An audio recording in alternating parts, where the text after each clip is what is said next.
afternoon session. So we're happy to have Mauricio Martinez tell us about asymptotics of out-equilibrium physics. Thanks, Matt. Okay, Mauricio. Hi, hello, everybody. First, I thank the organizers for the kind invitation, and although it was not possible for me to attend, I'm very happy to present this talk here online. So I appreciate that. And what I will discuss today is a series of ideas that I have worked in the last years together with an excellent group of people. And basically, to start with, let me just start with the main motivation, which is let's look at real non-equilibrium dynamics that happens in real life. By that, I mean experiments. And in high energy nuclear theory, what we do is to collide at very high energy nuclei. And this is done at CERN in Geneva and also in Brookhaven National Lab and soon in other experimental facilities. But the idea is that we try to understand how geometries, like for instance what you observe here in the left, can be mapped to observables, and those geometries are very violent, so are very high energies and high temperatures, and they are supposed to produce a new state of matter, which is the quark-gluon plasma. And at the end, all those inhomogeneities that you see in the initial geometry are mapped into anisotropies in the particle multiplicity. That is what we observe. And those Vn, which is the observable that you are looking here as a function of transmor moment, are just Fourier coefficients that have certain content of the initial geometry, because the n equal 2 is like an ellipse, the n equal 3 is like a triangle, n equal 4 like a square, and so on and so on. The interesting aspect of this particular of these experiments is that when people working in theory and in phenomenology, they really start to realize that that it is possible to describe a large amount of data, or at least to provide a global picture of it by using hydrodynamical models, which have something in common, that the shear viscosity over entropy ratio is very small and is on the order of 1/4 pi. And since then, it has been widely known that this is the most perfect strongly fluid ever found in nature so far. And it's created here in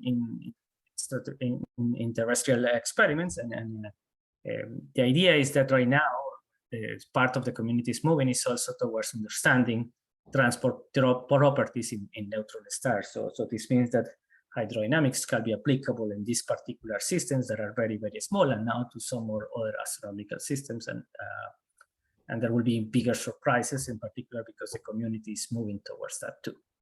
But there is an interesting paradox in the facultability of hydrodynamics, which is hydrodynamics works under certain assumptions, or at least that's what we have believed for a long time, which is that there is a ratio, or there is a hierarchy between the microscopic and the macroscopic scale, which is quantified by the Knudsen number.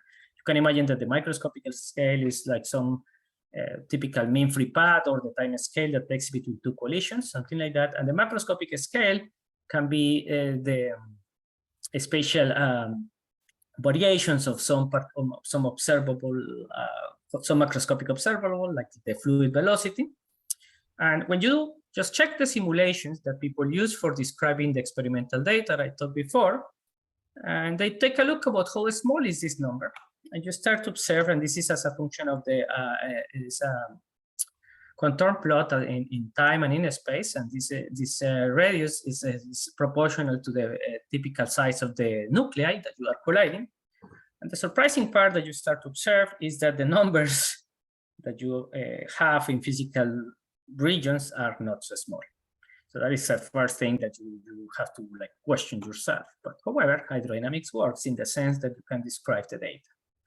The other sort of paradox is that hydrodynamics, in principle, you open any textbook, basic textbook of undergrad or more advanced grad students, and they tell you like fluid hydrodynamics is a theory that works near to the equilibrium, But what we have at very early stages is a bunch of particles that are produced in those collisions, and they are moving rapidly at almost the speed of light.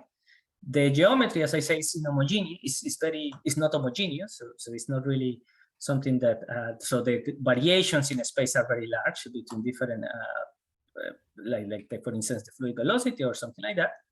And the question is, how could it be that I can just use hydrodynamics, or at least to apply that in such a short scale of time? And that is a very, very subtle aspect, and something that has emerged in the last years, and people have been talking for a while, since the seminal work of Michal Spalinsky and Michal Hera, is about the concept of attractor in hydrodynamics. And now we think, or we understand that initially you have a state that is far from equilibrium and reach out somehow very rapidly the local thermal equilibrium, such a way that hydrodynamics is applicable. However, when you start to ask questions about how this emergence appears in different theories, you start to realize that it's a very hard question, and especially if you want to try that to solve in our case from QCD. And it's a very open question. No, I don't think that nobody can say that there is a perfect solution. But we have had certain ideas have been developed since this concept of attractor started to call the attention of almost everybody. Okay, so first of all, it's like, what are we talking about when we talk about attractors? That's one of the main aspects that, and the way that we think about that, and we ask for. And the first thing that I have to say is, like, usually attractors, in the way that we are talking here, I am not being very formal because there is a very, very formal definition. It's like a sort of universal properties of certain dynamical system of ODEs. Like in this case, could be like hydrodynamical equations or any other type of dynamical system of ODEs, where basically the memory of the initial condition is sort of washed out. So in other words, you start with some initial conditions, you solve it in your computer, and they converge somewhere at some point. However, certain initial conditions are better than others, in the sense that some initial conditions do not match, but a large number, or in a certain values, initial values, merge and asymptotic towards somewhere. And this set of initial conditions are usually the basis of attraction of your attractor. But strictly speaking, or being more precise, you can have attraction not only at very, very late times, you can also have at very early times or in the intermediate regions. And more precisely, without being formal, an attractor is a subspace of the space of the dynamical variables where the solutions sort of match, or they get close to each other, or they cluster, if you think about it. And when I say this, and I make emphasis in this idea of merging, in the sense that you should define properly a distance here of what are we talking again? What are we talking when we talk about attractors? Because the typical systems that we are talking are, or I am going to talk about, are systems that are called non-autonomous in the theory of dynamical systems. And just to give a brief idea, non-autonomous just means that if you have a differential equation, an ordinary differential equation in this case, which is non-linear, where you have a variable, and then in the right-hand side, which is changing, whose evolution is determined by this g. But the time also appears explicitly in the equation. When you talk about attractors, it's a very subtle aspect, because we are used to have different initial conditions at the same time, or you fix the initial time, and then you let it evolve. That's what you do in your computer usually. And if you see that they are merging at late times, you say, oh, here is my attractor, or at least I can describe, here is where the region of the phase space where all the solutions are getting sucked and they never left. However, this definition, as intuitive as it looks, is subtle, or is challenging when you have the time dependence explicitly, because you can also have early time attraction, or attraction where at very short time scales. But in this case, to determine the attraction at early times is not the same like at determining it at late times. And one of the procedures that we learned because we were asking ourselves a little bit this question carefully, was found in this book. That was the first time that I see that, by Carvalho and Han. And the idea is that you fix the same initial condition, but then you start to move backwards in time in the sense of changing the initial time at which you start to evolve your solution. And if you start to see that after some fine tuning on the initial conditions or something like that, all the lines start to still get attracted as you move your initial time, then you can also talk about pullback attractors. And I don't want to enter into this discussion of like having multiple attractions at early times or at late times for the time being, but it is really relevant, especially when you study certain particular dynamical systems. But this is relevant for our discussion, and I will go back to this issue of pullback attraction at the end of my talk, if time allows me. So today I'm gonna briefly talk about 3 different subjects, and let's see how far that I can go. The first one is some idea that emerged out of this transasymptotics and resurgence, where we basically provide an interpretation to what is this resummation procedure is doing at physical level. We found out a very neat interpretation. I'm going to also talk about the conditions under which the process that the system behaves, the emergence of hydrodynamics, like what are the conditions that at least you need. And that is important because when you have, as I said at the beginning, you have a bunch of degrees of freedom, and at the end you just have a very few of them. So there is a lifting procedure where many modes die out very fast and others remain until the long time. So that is one question, and I'm going to try to emphasize the aspects that enter into that and what are the insights that we are learning these days. And towards the end, if time allows me, I'm just going to briefly mention something about new results in terms of using transasymptotics for non-conformal fluids and slow hydrodynamization, as I like to call it these days. Okay, so briefly, I am going to talk a little bit about one particular setup. Many people prefer, or not prefer, many people study systems based on strongly coupled systems. I'm an expert on that, and I have been working mostly in weakly coupled theories. And the workhorse that we usually take for us is the Boltzmann Equation, which basically describes a very large number of particles. And when they are interacting weakly, then you have an evolution equation that takes into account the propagation in as a function of time and coordinates and also momentum of a particle. And you can have an external force, and there is a particular aspect that every time the particles collide, some of them enter, some of them get out, and this gain and lose terms that are affecting the probability are encoded in the collisional kernel. So that is a roughly and very quickly idea about what the Boltzmann equation does.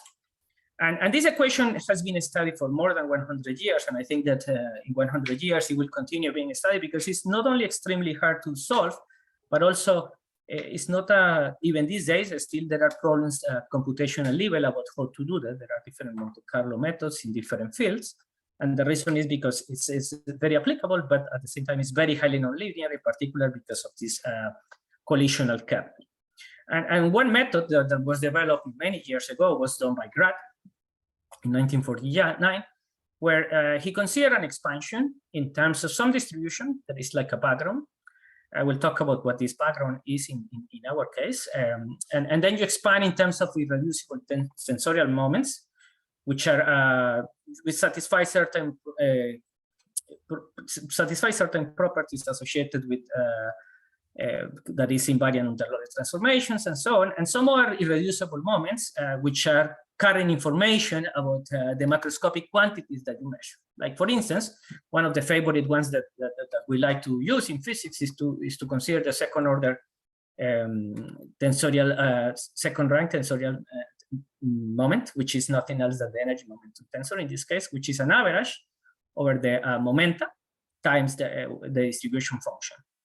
And if you perform a tensorial decomposition carefully about this of the momentum of the particle, you are able to write this in terms of terms that we are more familiar for us. In particular, this is the energy momentum tensor of ideal fluid, and these are the corrections associated to the deviations from the equilibrium, where P is the pressure, and the pressure is always, or at least is usually related with the energy via an equation of state. And this pi of mu in this case is the Chern-Viscous tensor, which can be written in terms of one of those moments, which is the rho 0. Okay, and those are observables that we like to pay attention and we like to study, and that's what we do most of the time. And the point of this expansion is that you don't have an expansion parameter in principle. You have evolution equations for those quantities that are can be obtained exactly by taking the derivative over their definition, where this delta f is the deviation from the background that you have here that usually is taking the equilibrium. And what you do is to map all this particular integral differential equation, which is the Boltzmann equation, into a set of nonlinear dynamical systems of ODEs, or if you are in a very simplified case, or in general in PDEs, of tensorial moments of different rank. And how to solve it, how to truncate those equations is a very hard problem. And in relativistic theory, the best tool that we have now is this DNMR theory, which emerged not so long time ago in 2010 by dynamical, Niemi, Molnar, and Rischke, who were in Frankfurt at that time. And basically, they developed a technique in terms of to provide a consistent perturbative expansion in terms of the Knudsen number and inverse Reynolds number in such a way that you can truncate the equations of motion. And an ingredient that is very cute there, and I really appreciate always that insight of them, is that they consider that very, very close to the equilibrium, all the modes decay, but they decay not like any object that you have here. They decay with certain relaxation scale, which is an eigenvalue of the linearized collisional kernel, and there is a hierarchy of scales between those, and in the language of dynamical systems, this relaxation scale is also the Lyapunov exponent. So you can start to make links with dynamical system, because in this case, the hydrodynamization happens when all the fastest modes have day out, and they have the die out faster, and only the slow, the largest time scales are the ones who are going to survive, and the largest time scale will correspond to the hydrodynamic macroscopic degrees of freedom. Okay. Let me skip this, because otherwise I would have too much to say. So there will be two approximations that I'm going to use undistinguishable during my talk. Like I am going to focus in one particular collisional kernel, which is the Fokker-Planck equation that emerged when you have, for instance, a scattering of gluons or 2-to-2 scatterings, and they are scattering at very small angle. So in other words, the interchange of momenta between the two particles is very small, so the angle is very small. And the other one is a model that emerges in the 50s, which is the relaxation time approximation, that considers that, no matter what happens in how complicated the microscopics of the system is, I can assume that I have a typical relaxation scale for the collision between particles, and the collisional kernel is basically that relaxation scale weighted by the difference from the deviations from the equilibrium. So those are the two models that I'm going to say, and we are going to implement a particular parametrization of this relaxation scale, which is convenient, and is related, is a function of the temperature of the system. Okay. The other approximation that I'm going to do, and they talk about that in previous talks, so I'm not going to expand much, which is the Bjorken model, that I consider that the system is expanding longitudinally, and then I can map all the information in one variable that is the proper time in the Milne coordinates. So in that case, all this complex partial differential equation becomes just a simple a simple derivative in the left-hand side, and the collisional kernel can be as simple as you want or as complicated as you want, but at least you don't have to deal with spatial gradients in space and also in momentum, which is makes more convenient and more interesting to analyze or to learn something about that. And for the case of Bjorken, we also are going to expand in terms of orthogonal polynomials, following the philosophy that I described previously. And again, this eigenbasis has an advantage that is written in terms of the Legendre polynomials of the angle between the longitudinal momentum and the energy. Also and also those Laguerre polynomials, which is a function of the energy over the temperature. And again, the problem of solving this equation, which looks simple but it's not, is that I map the information, the space-time evolution in this particular Bjorken setup in terms of those moments. And any observable that I have is a combination of those moments. So if I want to reconstruct, for instance, energy density, the only thing that I'm going to have to use is to find correctly the linear combination that I need, and that will be all. So that's for an example. So now now that I have presented the basic ideas behind the Boltzmann equation and what I'm going to do, I will start to introduce like what is happening when the system is expanding rapidly. And I'm going to make contact with physics that we know every day when we go out to eat burgers or anything else, which is ketchup, that if you move faster, if you shake it faster, then it flows faster. And it's related with the fact that the shear viscosity starts to depend on the strength of the flow, which is this gradient of the fluid velocity that appears here. And I will show how this happens and how the trans-series and transasymptotics help us to get this picture. Okay, so again, as I said, when you expand the distribution function and you calculate the energy momentum tensor, for the Bjorken geometry, you just have basically 2 degrees of freedom. If you write it correctly, one will be the temperature, and the other one will be one of those moments, which is corresponds to C01. And what is this C01? It's nothing else than the difference, the pressure and isotropy scaled by the energy. This is just a measure or a magnitude about how deviated are you from the equilibrium. When the pressures are the same, this object has to go to 0, and therefore you have more or less thermal equilibrium.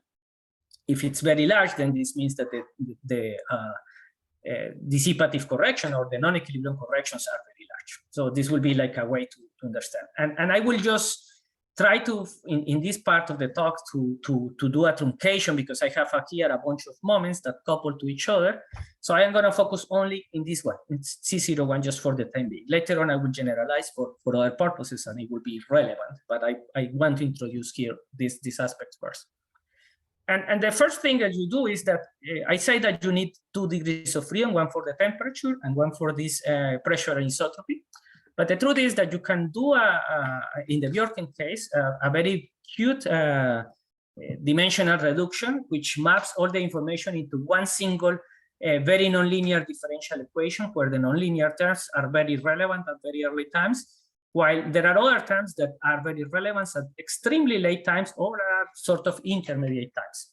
And the interesting aspect is that when you do this dimensional reduction, you do that in terms of not any variable, but in terms of this a variable that was mentioned in previous talks, this W, which is the product of the time times the temperature, which is the inverse Knudsen number. So this is a physical variable, which has, as I said previously, is a measurement of the microscopic and the macroscopic scale. So this variable is carrying information about the size of your corrections or the size of the gradients, if you think of it in this particular geometry. So that will be relevant for the physical interpretation that I am going to make later on. And before starting, let's bring some ideas of dynamical system, which is like, you can do this in a very simple manner. We did it here. I am doing here pictorially just to give hints about what is going on. And the first thing is that if you look at the phase space of variables in terms of this W, I am not solving the equations. I'm just plotting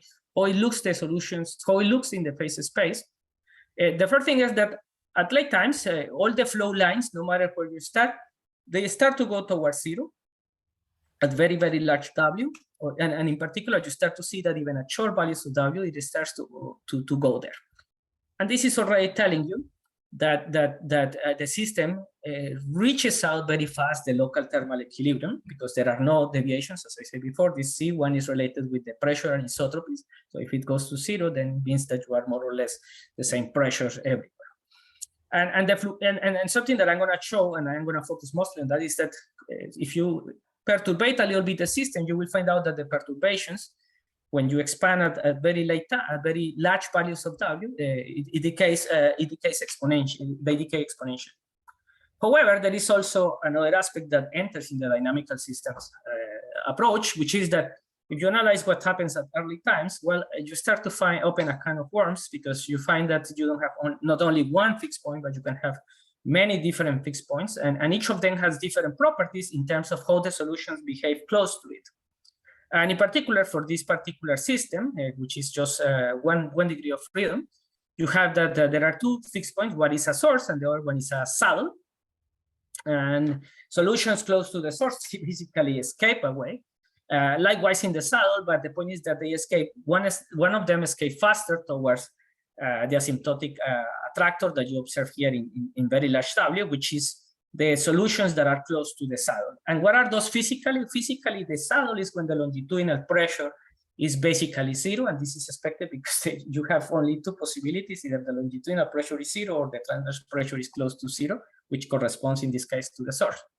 And for the case of the saddle, one can show, and I'm not going to talk about that, but I like just to mention that you can perform an expansion, but the expansion is completely different of what happens here.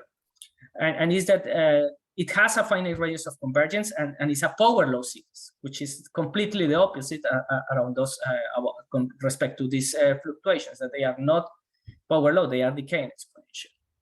And they have a finite radius of convergence that depends on the shear viscosity over entropy ratio.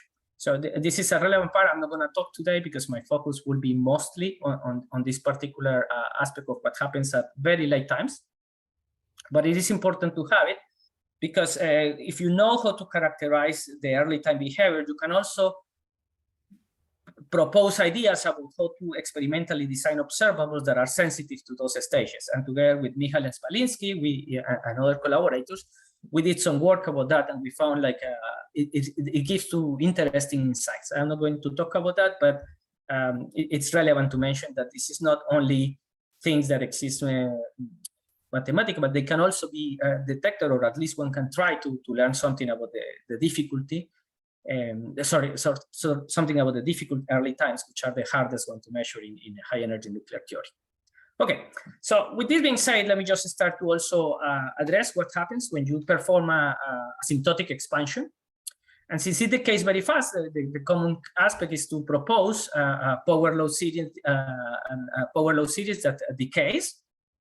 And if you propose it like this, and you really start to see what are the coefficients, you start to realize like the coefficients, and this is going to be relevant for me later on.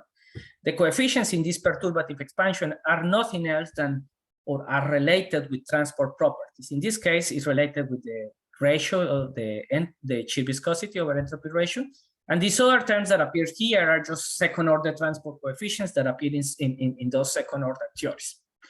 But if you continue expanding and you plug it into this differential equation, the first thing that you observe is that there is a divergence, or they start to grow linearly. In this case, when I compare the coefficients, the k plus 1 over the k coefficient that appears here in this series. And it's a bad sign that, you know, your series is not only divergent, it's that the radius of convergence is basically zero. And this means that you have to do something if you want to understand what happens. And part of the reason is that you are expanding asymptotically, but if you start to, the more you start to move away from that particular regime, the larger the error, and therefore the less trustable is your series. And what it was really also interesting about those type of analysis, and we were not the only ones who did it, is that for this conformal setup, you start to observe that there are large anisotropies when the Knudsen number, for instance, is on the order 1. And then you start to compare, well, it's true that the asymptotic series is divergent, but how bad is the approximation?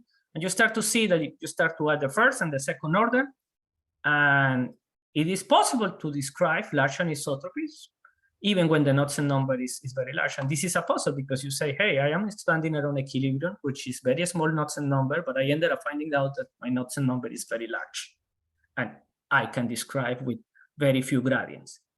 And this is a success up to some extent of the perturbative theory. And it was also calling the attention, or it was one of the first hints that we had, like, well, perhaps what we thought about hydrodynamics is not necessarily correct.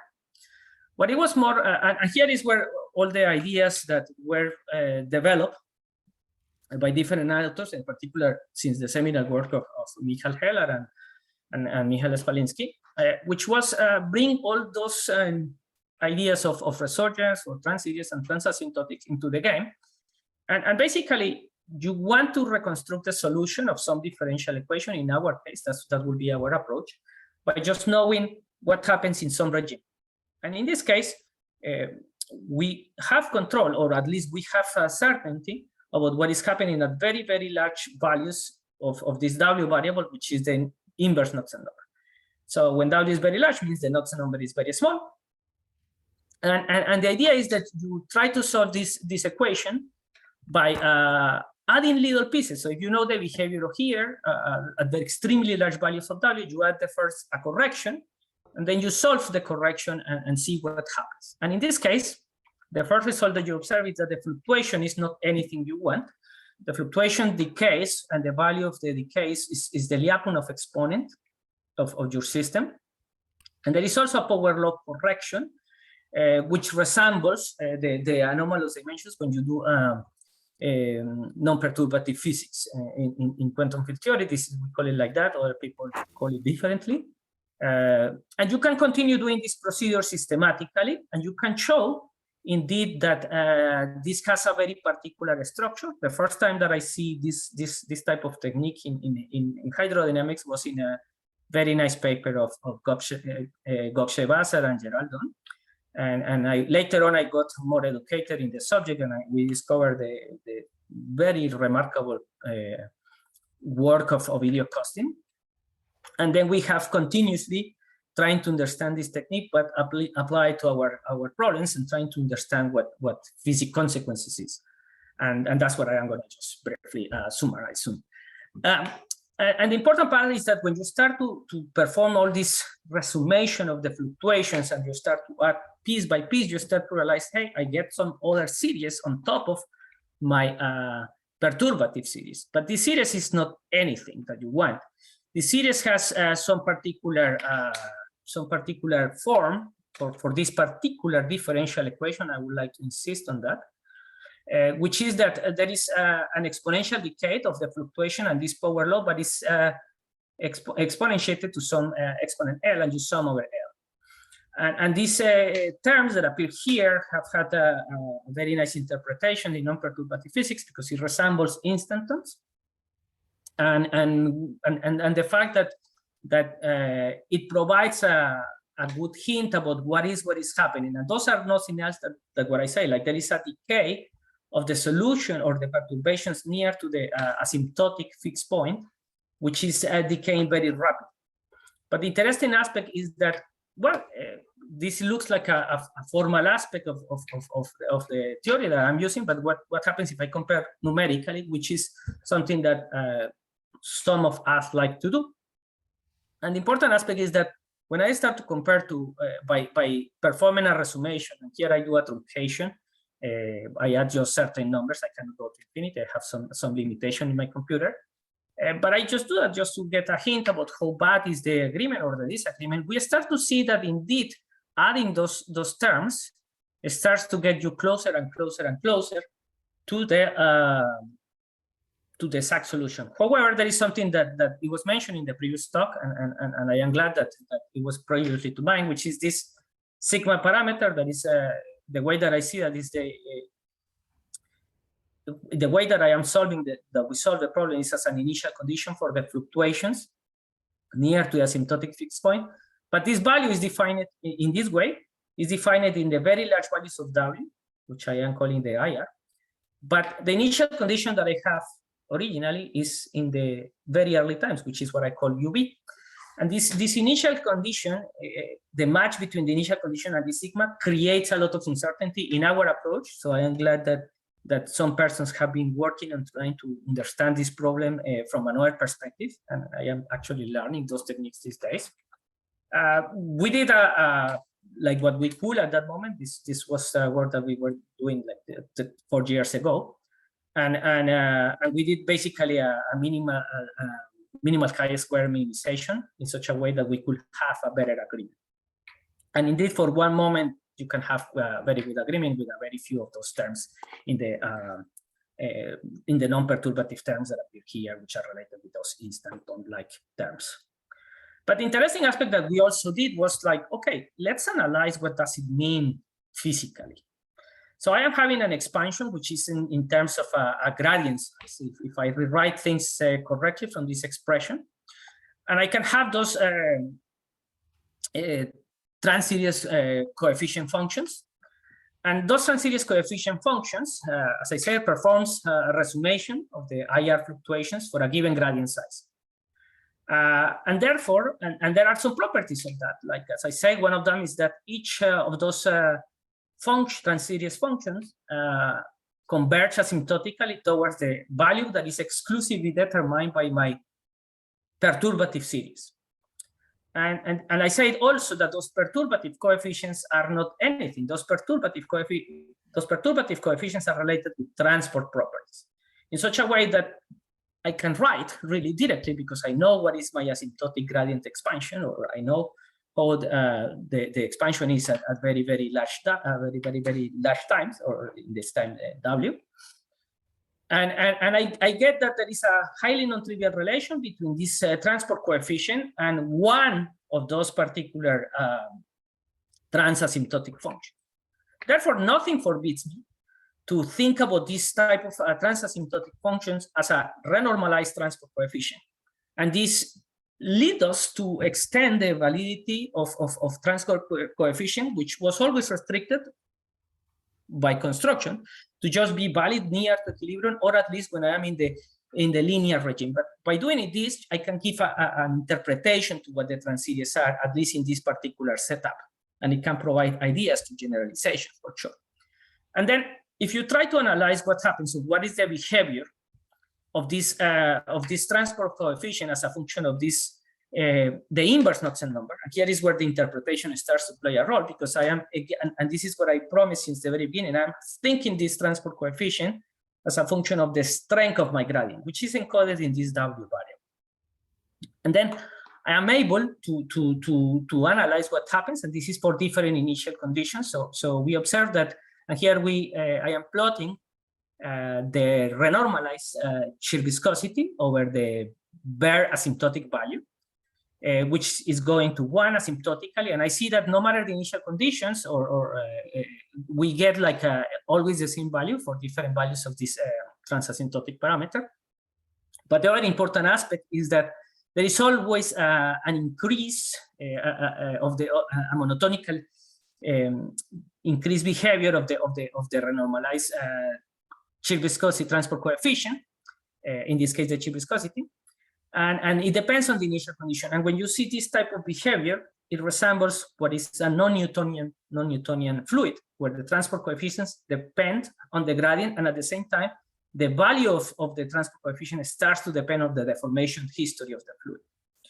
And this idea comes automatically and almost for free by using all those concepts that are well known in transasymptotics and also in trans-series. So in other words, trans-series ended up renormalizing my transport coefficient, and I see a need, while the system hydrodynamizes, while the system is reaching out its asymptotic hydrodynamical behavior, the transport coefficient is changing its value. So that's the interpretation that we are giving. And what is really neat is that I can write a renormalization group equation, and it's a renormalization group equation for this particular case. But we are calling it dynamical because in the usual quantum field theory textbook, you never see the scale at which you are, the physical scale in the right hand side. You always see that just like as a log, and then you are assuming some logs. In this case, it is possible to do that like that. And you can encode all the information associated with perturbative and non-perturbative physics, and if you are able to solve it, you are able to determine the time deformation history of this particular transport coefficient. You can do the same for the other transport coefficient, however, it's very complicated because it starts to mix between different, and notice that you are mixing different orders of these trans-series, which are expressions that are well known also in resurgence and transasymptotics. So this gives a first hint about like what are the new insights that we are learning from transasymptotics and trans-series. Now, but there is something that is interesting in this result, and is that everything depends on the fact that you are basically decaying towards some asymptotic attractor, or or towards or your solutions merge towards something, but all the degrees of freedom are decaying exponentially. And this is an indication that if you have more degrees of freedom, like what we expect that can happen, for instance, in high energy nuclear theory, there should be some sort of lifting processes where I just have a very rapidly decay of many of those fast modes. And at the end of the day, I just need a very few to describe my system at some particular scale of time, which usually I say the long time, or when the Knudsen number is small or something like that, which are the slope variables.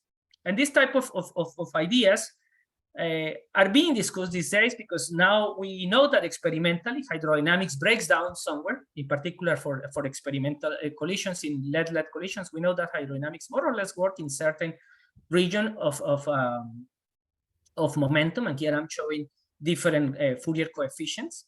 And we know that there are also other regimes where hydrodynamics fails dramatically, and we call this these days non-hydro part of the spectrum, if you think about it. And the question is, if I want to describe this object, this type of observable, how I can do that and how I can think about that. And in order to do that, what we do in high energy nuclear theory is the so-called freeze-out prescription, where I calculate the multiplicity as an average over the distribution function that I reconstruct out of my hydrodynamic equations. But there is an assumption implicit there that has been tested these days, even with Bayesian analysis. It provides good ideas, but the point with Bayesian is that you can always extend the model, and then you can have something else that the previous model was not necessarily describing. And is that you expand around the equilibrium in terms of the fluid velocity, the temperature, you have chemical potential, temperature, etc. But you also expand in terms of, or you truncate by hand, mostly, your expansion, and you just keep a very few degrees of freedom. In this case, the ones that you care are, and in the case that I was describing previously, the shear viscous tensor. And again, is this true?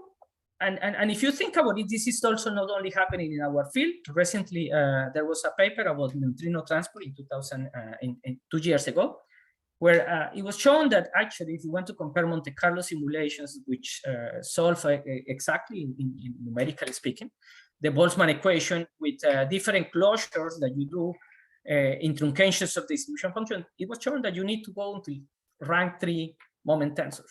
So it's telling me, like, here I have a rank 2 moment tensor. So it's telling me, like, maybe I'm missing something that I am not encoding correctly. And this is important, as I say, because at least for us, we would like to know a little bit about what happens here in this high PT regime, or in the regime where particles are moving a little bit faster than the typical temperature of the medium. And again, so hydro appears as a coarse graining procedure, but we know that this kinetic theory can be as nonlinear as you want, up to some extent. So what to do? And if I remember that I was expanding I was reconstructing a solution in terms of this orthogonal polynomial expansion. But I can now analyze all the possible moments that I have. All those CNLs, I can write it as a particular set of nonlinear differential equations that are coupled. And notice that there are nonlinear couples between the pressure anisotropy, this C, sorry, here is C01, and all this C, that this is all the complete set of vectors, sorry, it's a set of moments that you have. And other terms that are important but are linear. That's the important part. So the most nonlinear part comes from here. And this is important later on, and I will explain you why. And then if you really solve numerically, and then you put more moments and you try to reconstruct all the variables, you kind of start to see what are the kind of generalities that emerge in this picture. And here I'm showing a particular plot for the Bjorken case, where I just analyzed the energy density scales over the asymptotic value that I am calling epsilon hydro. And for different models, like the full nonlinear Boltzmann equation also in the focal plan approximation, or the relaxation time approximation, I compare what happens with the Navier-Stokes result, or the first order hydrodynamic gradient expansion. And I have this term that is called free streaming, which is related when I have the longitudinal pressure close to 0 or almost 0.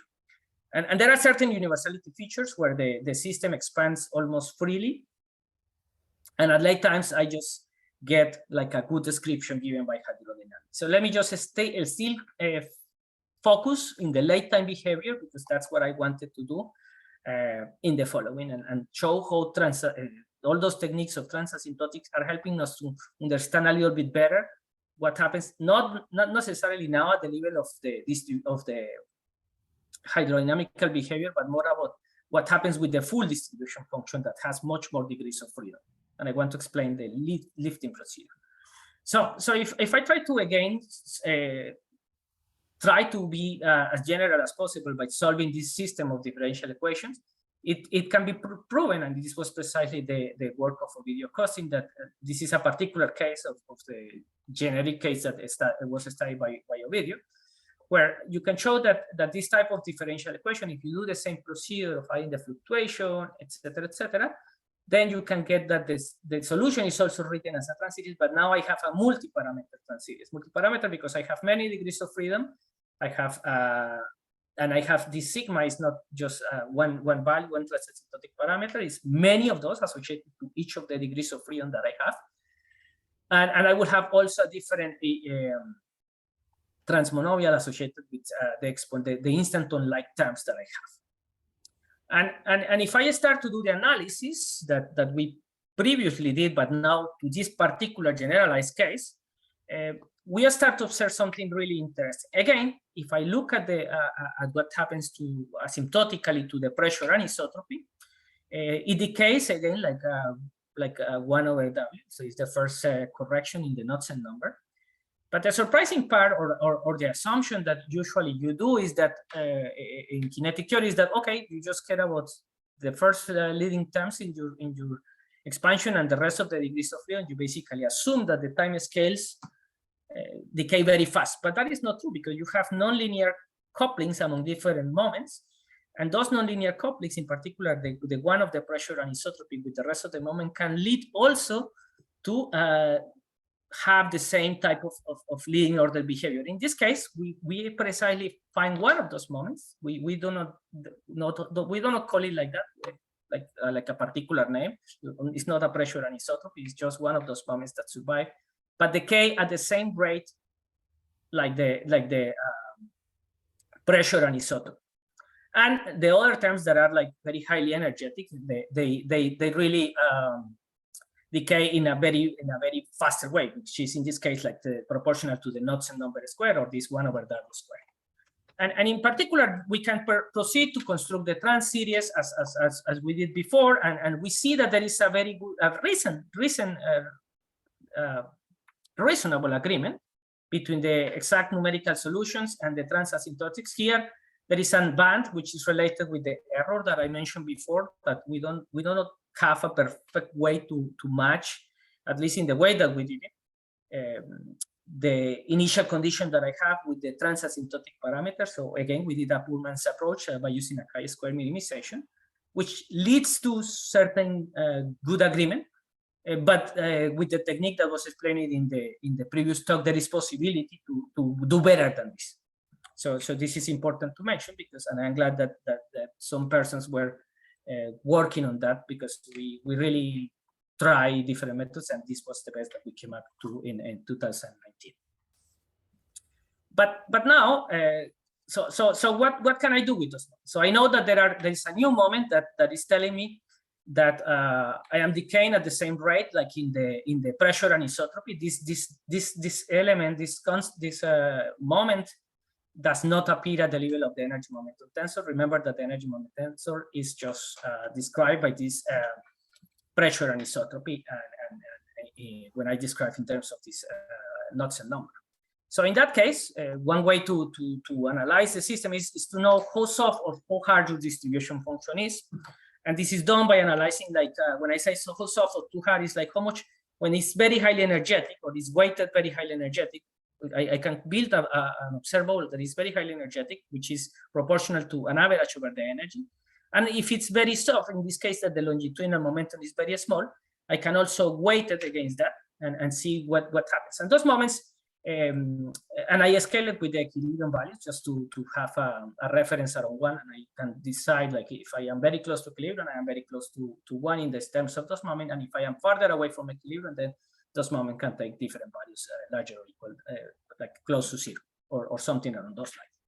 And this is a way that people came up. And what we ended up finding out is that indeed those moments, this C0, this new element that decay, this new degree of freedom that decays also the same rate like the pressure anisotropy, starts to change the behavior the more energetic the system is. So it starts to play a role in the hydrodynamization or the thermalization of the system in a very, very, very particular manner, and it affects in particular those particular moments. And there are moments that decay faster, and those are mostly the ones that are the harder the particle, the more you decay rapidly. But there are others that starts to decay, and we are calling those semi-hard. And there are also the ones that are soft, and those ones are the ones that decay super, super, super rapid. And we did again the analysis. So we perform an asymptotic analysis by knowing the asymptotic behavior of those of the pressure anisotropy as well as this particular new moment. And again, as I said, there is a slower thermalization in the sense that it takes more time to the system to relax to equilibrium. The more energetic it is, because you need to dissipate your energy somewhere.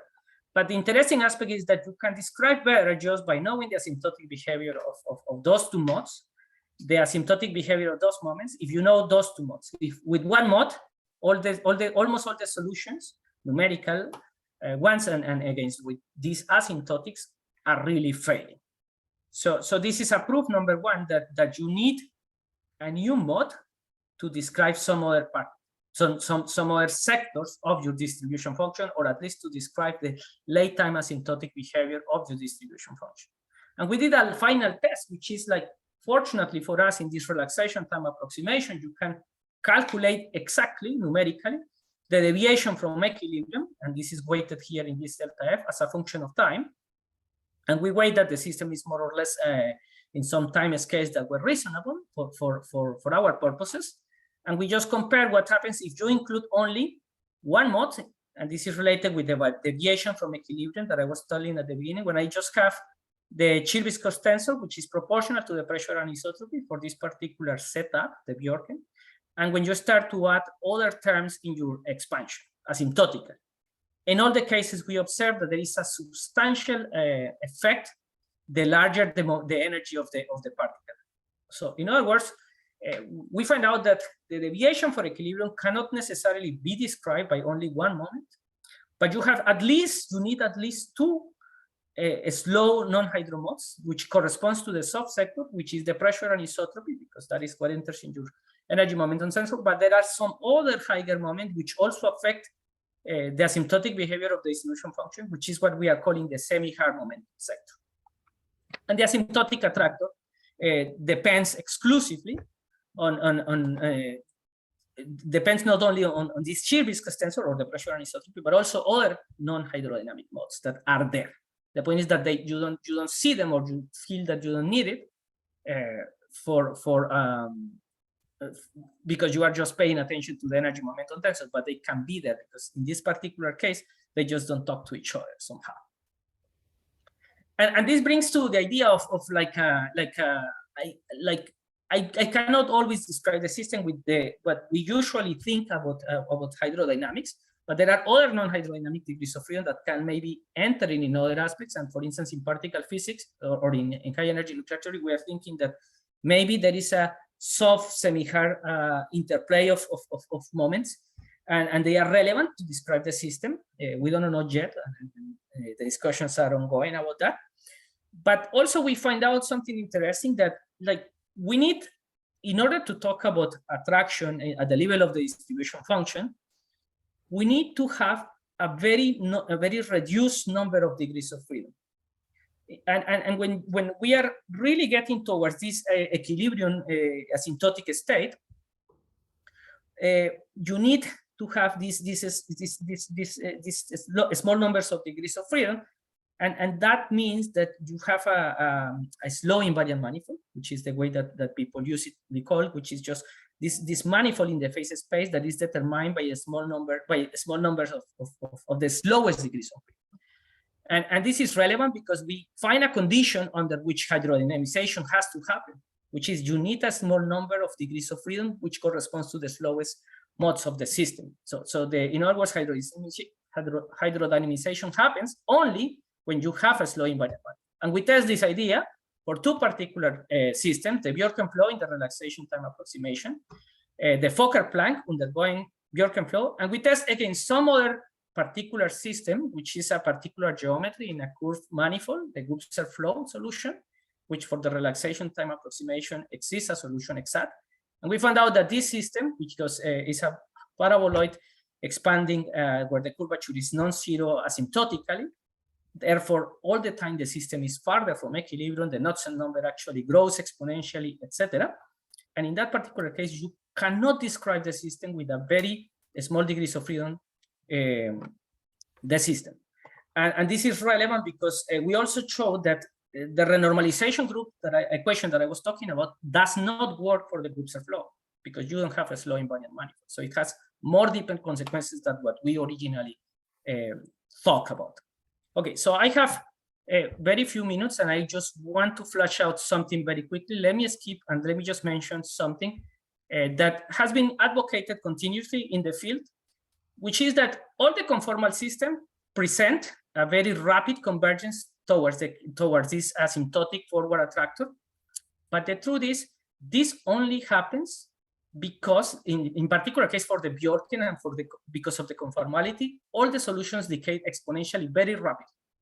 And part of that is that that has helped us to understand something, but at the same time, it has been a little bit misleading because this has been taken as a hint that the unreasonable effectiveness of hydro is that I can describe very, very close to far from equilibrium situations with the gradient expansion.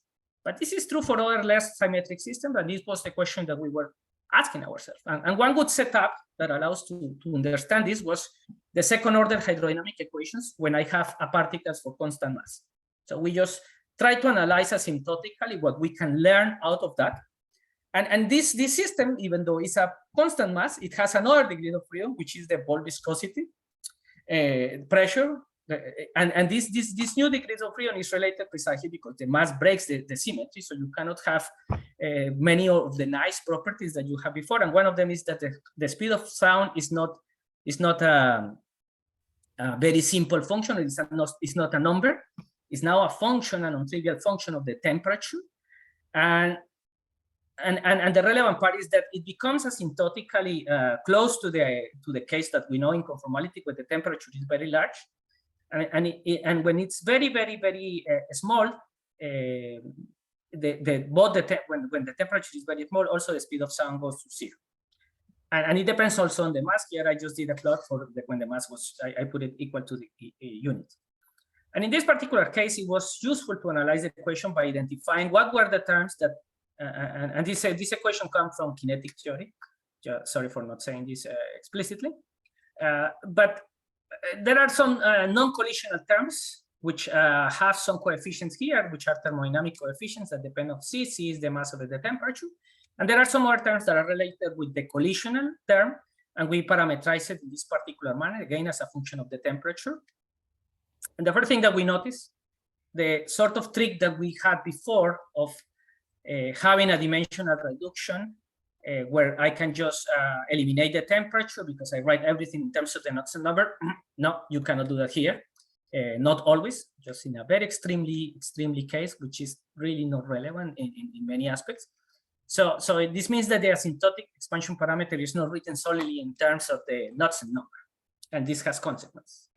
And the other part that we did was how to analyze this, because it looks simple, but this speed of sound is a very complicated beast, which is written in terms of Bessel functions for this particular toy model. What we did was let's split the problem in pieces. Let's analyze first the perfect fluid. Then we start to add perturbative expansions of the dissipative quantities. And there is an interplay between the perfect fluid terms and the dissipative quantities. And therefore, and afterwards, we start to analyze what happens with the perturbations asymptotically and see how the perturbations decay. So that was our approach to the problem. And it is possible to do that in this case. And quickly, I just want to illustrate that when you have the ideal fluid case, the first thing is that you start to observe that the solutions, those are numerical solutions for 3 different initial conditions for the temperature, and I'm using the label PF for perfect fluid. And in this case, you have that it's not converging very rapidly towards like before, like in the conformal case. So first indication that the equation of state is doing something. And the other aspect is that it is possible to expand at late times when the temperature is very small. The speed of sound in terms of a function of the temperature. When you do that and you capture just the asymptotic, like what is the leading asymptotic term that dominates the system, you start to realize that it does not decay like a power law, like for instance, what happens in the conformal case, which goes like t to the -1/3. It goes like a logarithm. And this logarithm tells you like you are decaying extremely slow at late times, but extremely slow. And look at the numbers that I have here when I plot solutions. And the black line is precisely this leading order term, this logarithm. And you see that there is a convergence towards that line. So it means that asymptotically I'm merging there, but I'm merging extremely asymptotic. So only just a few initial conditions can maybe get faster, but not all of them. And it's already an indication that something is happening. Well, the other surprise that we can continue using the same technique of adding small perturbations slowly.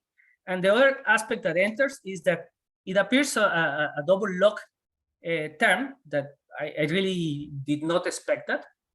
So that was the second surprise, and some coefficients. And the other interesting aspect of all these series is that there were no exponential terms. You do not expect exponential terms because you don't have any type of perturbation. So all of this is built up out of the equation of state, nothing else. But the interesting aspect is that this series is convergent, which show that there are no, in the Borel plane, there are no singularities. It's a very, very easy to prove. And that was the solution. So you see that there is this leading order term, and the rest is a complete series of those logarithms, which is something new. I don't recall seeing this only just in the previous talk. Somebody was mentioned that. And when we did the same for the start to add with using the same strategy for the general solutions, we found out that you have again this perturbative this perfect fluid term. You have this perturbative term that enters, which are the deviations, the first deviations for equilibrium, and you have some non-perturbative terms. And the classification that we do is like those terms are independent of the strength of the relaxation time scale, which is this parameter θ0. The perturbative sector are power expansion of this parameter θ0, and the non-perturbative sector is going to give you an exponential damping term, like similar to what we observed before, times some power expansion of the θ0. To be more precise, again, we have that the speed of sound gives me some perturbative fluid monomials, which are the log and the log-log. The perturbative part is going to give me a series in terms of the asymptotic Knudsen number, which is now modified by this log because the temperature plays a role there, and I just put the asymptotic term here. But the interesting aspect is what happens with these non-perturbative terms, which are the transmonomials, which some of them come, the power law behaviors that comes in these transmonomials are coming from the non-collisional terms of the differential equation. But what is really interesting is that the Lyapunov exponent, which is a time-dependent quantity, is the inverse proportional to the inverse Knudsen number, emerges only from the collisional part. The interesting aspect, again, is that you have that the leading term is this logarithm term, and this gives a very neat interpretation, which is like the Knudsen number increases asymptotically, and therefore the gradient strength, it increases. But at the same time, it slows down because the inverse Knudsen number gets reduced. So the time scale at which it reaches the asymptotic behavior is absolutely long, so long that it takes too much time for the system to hydrodynamize. And this put into discuss doubt about those claims like, oh, I am hydrodynamizing faster. No, it depends, because it was hydrodynamizing faster because you were only using conformal system. But for non-conformal, that's not the case. And here I am just saying that you have pullback attraction in terms of those kinematic variables, and that was important because there were claims at that moment that were related with the non-existence of pullback attraction in the bulk and shear viscous pressure, which show that it is possible if you use correctly the definition and a correct meaning of the distance between the solutions in the phase space and the attractor solution that exists that connects the IR and the UV. So I'm sorry for the extension, and I just want to conclude saying, well, you can read it here in the slides, and if you have questions, please let me know. Thank you.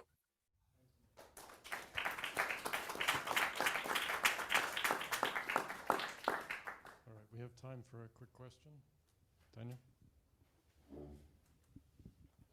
So these logarithmic terms, they appear when the system is non-conformal, you said, right? Yes, absolutely. Do you have some intuition of what changes when the system, like physically, or what makes it when it's conformal? Like why does the hydrodynamization happen so quickly then? Yes, basically the Knudsen number that you have for the conformal case is very, very, it decays very rapidly. While the non-conformal cases, the equation of a state via the mass of the particle slows down the system. And this slowing down is mapped into a logarithm. And that comes out of the equation of the state exclusively. There is nowhere else where those terms emerge. I see. Okay, thank you. Mm-hmm. Thank you.